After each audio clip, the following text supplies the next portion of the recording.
స్టూడెంట్స్ని కానీ ఒక సమూహాన్ని కానీ మోటివేట్ చేయడం మీరు చూసే ఉంటారు.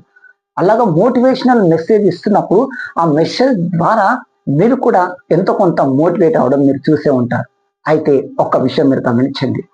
అలా మోటివేట్ చేసినప్పుడు ఆ మోటివేట్ చేసిన సందర్భంలో మీరు కూడా ఎన్నోసార్లు కొంచెం మోటివేట్ అయిన తర్వాత ఇంటికి వెళ్ళి కానీ లేదా ఒక రోజు తర్వాత కానీ రేపటి తర్వాత కానీ 2 రోజుల తర్వాత కానీ మళ్ళీ మీరు డీవాల్యూ అయిపోయిన సందర్భాలు ఉండే ఉంటాయి.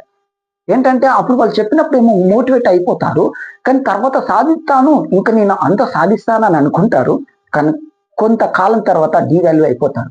అయితే ఇక్కడ తప్పు ఎవరిది? మీరు తప్పకుండా తెలుసుకోవాల్సిన విషయం. నేను ఈ మాటలు ఏదో గాలిలో చెప్పట్లేదు, ఏదో మామూలుగా ఏదో ఎవరు చెప్పిన మాటలు చెప్పట్లేదు. నేను దీని గురించి సర్వే చేశాను. ఇది నేను ఫేస్ చేశాను. చిన్నగా ఉన్నప్పుడు నేను ఇంటర్మీడియట్ లో ఉన్నప్పుడు ఈ సందర్భం నేను ఫేస్ చేశాను కాబట్టి దీని గురించి స్టడీ చేశాను, సర్వే చేశాను. ఇందులో తేలింది ఏంటో తెలుసా?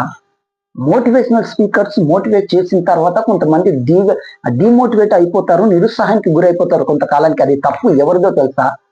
అది మన తప్పు కాదు, వినే వాళ్ళ తప్పు కాదు. అది ఎగ్జాక్ట్లీ మోటివేషనల్ స్పీకర్స్ తప్పే. ఎస్, మీరు విన్నది వాస్తవము.